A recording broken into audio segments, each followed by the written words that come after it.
الحمد لله وحده والصلاة والسلام على من لا نبي بعده أما بعد فأعوذ بالله من الشيطان الرجيم بسم الله الرحمن الرحيم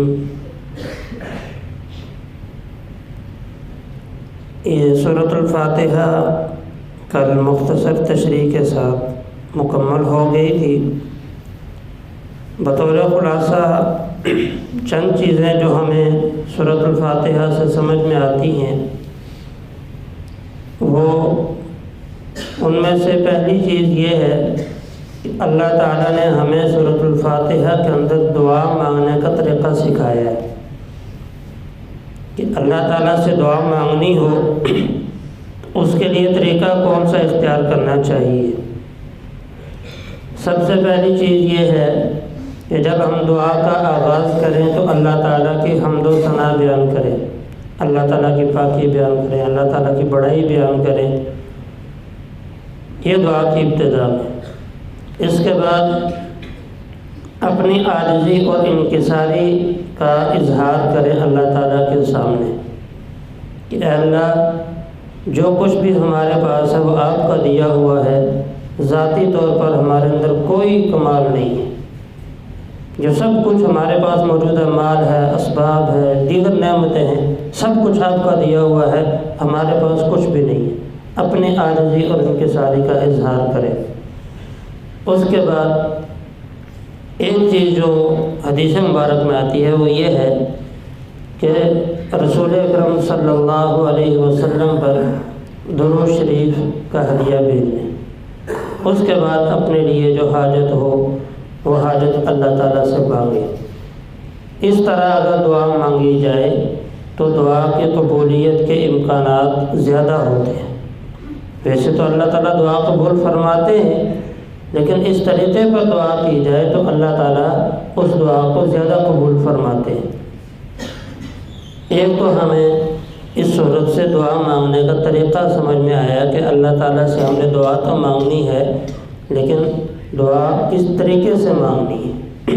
دوسری بات، ہم نے اللہ تعالیٰ سے دعا تو مانگنی ہے، لیکن دعا مانگنی کیا ہے یہ بھی تو پتہ ہونا چاہیے نا کہ ہم نے اللہ سے مانگنا ہے تو مانگنا کیا ہے۔ ہم نے اللہ تعالیٰ سے جو مانگنا ہے، اللہ تعالیٰ نے ہمیں وہ بھی سکھا دیا، اہدنا الصراط المستقیم، کہ اللہ تعالیٰ سے ہم صراط مستقیم پر چلانے کی دعا مانگیں، اے اللہ ہمیں سیدھے صراط مستقیم پر چلا دے۔ اب صراط مستقیم کا عام فہم اور آسان معنی یہ ہے کہ شریعت کی طرف سے کسی بھی حکم کی جو حد متعین ہے اسی حد پر رکھتے ہوئے اس پر عمل کرنا، اس کو صراط مستقیم کہتے ہیں۔ اگر اس راستے میں یا اس حکم میں سے کسی چیز کو کم کر دیں اس کو بھی غلط شمار کیا جاتا ہے، اور اگر اس میں کسی چیز کا اضافہ کر لیں اس کو بھی غلط شمار کیا جاتا ہے۔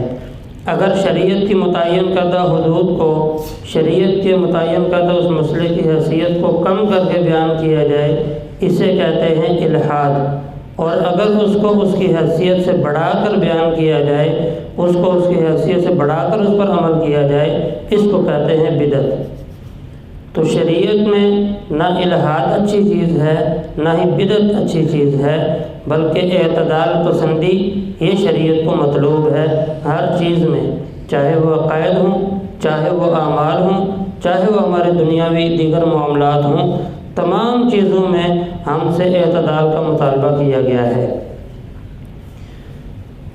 عقائد میں تو اعتدال اس طرح کہ یہود و نصارہ کو دیکھیں تو کچھ نے تو ضد اور اناد کی بنا پر انبیاء کرام علیہ السلام کی مخالفت میں وہ حد سے گزر گئے، وہ جو شریعت کی طرف سے حد متعین تھی اس پہ قائم نہ رہ سکے۔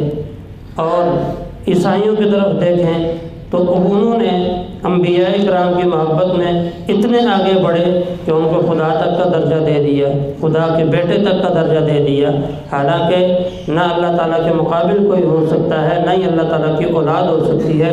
خود اللہ تعالیٰ قرآن پاک میں یہ بات ہمیں سمجھا رہے ہیں۔ اللہ الصمد لم یلد ولم یولد کہ اللہ تعالیٰ کی ذات بے نیاز ہے، اللہ تعالیٰ کی نہ کوئی اولاد ہے، نہ ہی اللہ تعالیٰ کسی کی اولاد ہے۔ تو یہ بات تو ہمیں قرآن سمجھا رہا ہے۔ تو انہوں نے محبت میں اعتدال سے آگے بڑھے اور انبیاء کرام کے لیے ایسے عقیدے گھڑ لیے۔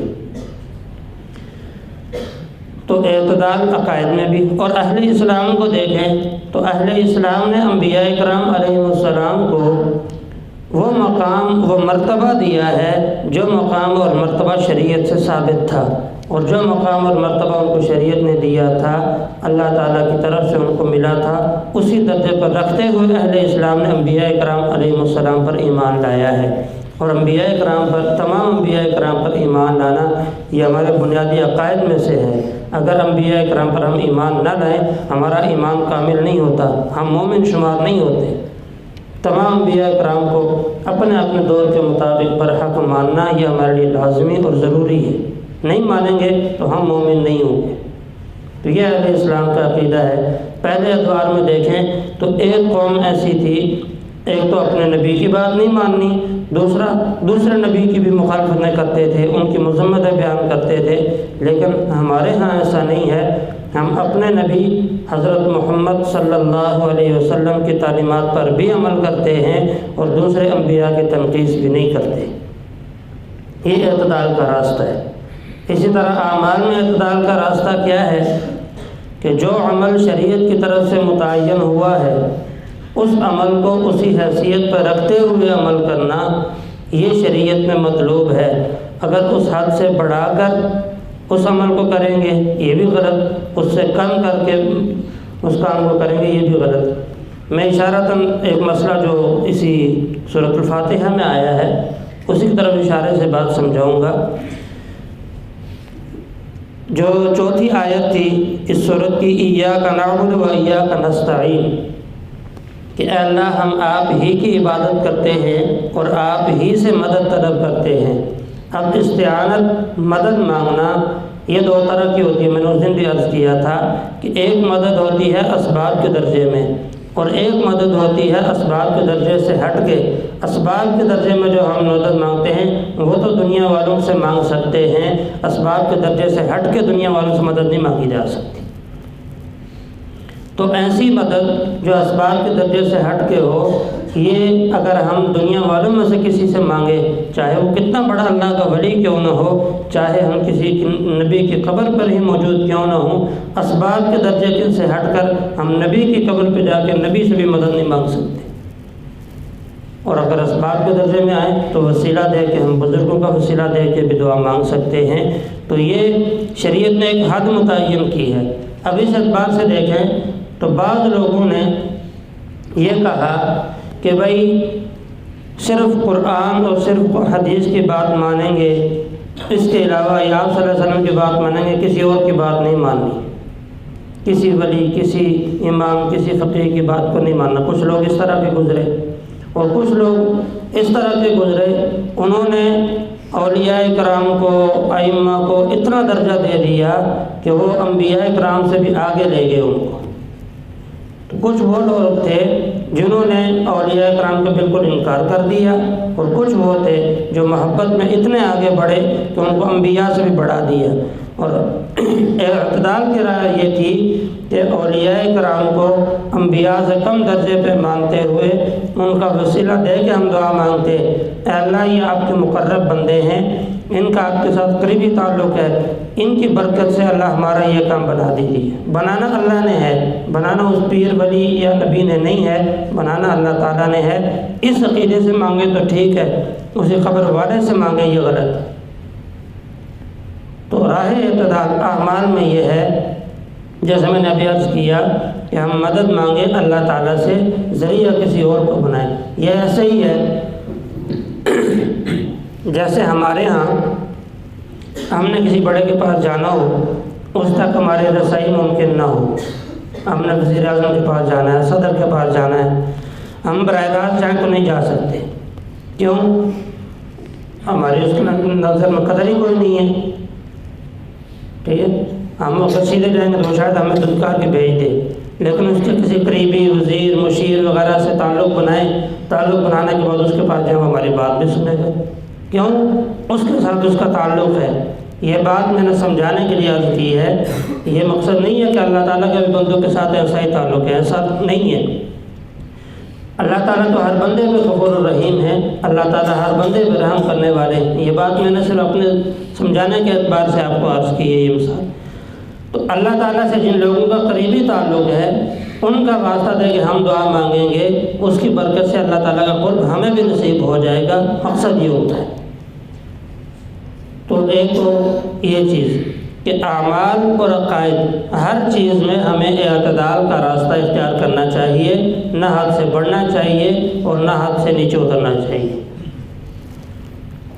تیسری چیز جو یہ ہے کہ اللہ تعالیٰ نے ہمیں صراط مستقیم کا معنی مفہوم بھی سمجھایا کہ ہم دعا تو مانگتے ہیں، اور اس دعا کے مطابق اللہ تعالیٰ نے ہمیں افراد بھی بتا دیے کہ اگر تمہیں صراط مستقیم پہ چلنا ہے تو 4 قسم کے افراد ہیں، ان 4 قسم کے افراد کا راستہ اختیار کر لو، تم صراط مستقیم پہ ہو۔ اور 2 قسم کے لوگ ایسے ہیں جن کا راستہ اختیار نہیں کرنا، اس وجہ سے کہ وہ راہ اعتدال کو چھوڑ چکے ہیں۔ اب یہاں آخر میں مختصراً ایک اعتراض جو عموماً منکرین قرآن کی طرف سے ہوتا ہے، یہ قرآن اللہ تعالیٰ کی کتاب نہیں ہے۔ کیوں؟ اس لیے کہ اللہ تعالیٰ کی ذات وحدہ لا شریک ہے، تنہا ہے، اور اس صورت کے اندر اور قرآن پاک میں دیگر مقامات پر جمع کے صیغے استعمال ہوئے ہیں۔ یہ جو علماء اور کتب کے طلباء ہیں ان کو یہ بات سمجھ آئے گی۔ یہ ہے ایاک نعبد و ایاک نستعین، اے اللہ ہم آپ ہی کی عبادت کرتے ہیں اور آپ ہی سے مدد مانگتے ہیں۔ یہ قرآن آیا کس کی طرف سے ہے؟ اللہ تعالیٰ کی طرف سے آیا ہے۔ اللہ تعالیٰ کا کلام ہے نا، ہمارا عقیدہ ہے کہ قرآن اللہ تعالیٰ کا کلام ہے۔ اللہ تعالیٰ ایک ہیں یا کئی ہیں؟ ایک ہیں۔ جب ایک ہیں تو کہنا یہ چاہیے تھا اعبد و استعین، کہا کیا نعبد و نستعین، جمع کے صیغے ہیں تو جمع کا صیغہ استعمال نہیں کرنا چاہیے تھا۔ مطلب یہ ہے کہ یہ قرآن اللہ تعالیٰ کی طرف سے نہیں ہے، غیر اللہ کی طرف سے ہے، لوگوں نے خود بنایا ہے۔ یہ منکرین قرآن کا اعتراض ہے۔ اب اس کا جواب سمجھے۔ جواب عقلی، سوال عقلی ہے تو جواب بھی عقلی ہے۔ جواب اس کا یہ ہے، ہم اسکول میں جاتے ہیں، ہمیں اسکول کے استاد درخواست لکھنا سکھاتے ہیں کہ درخواست لکھنی کیسے ہے۔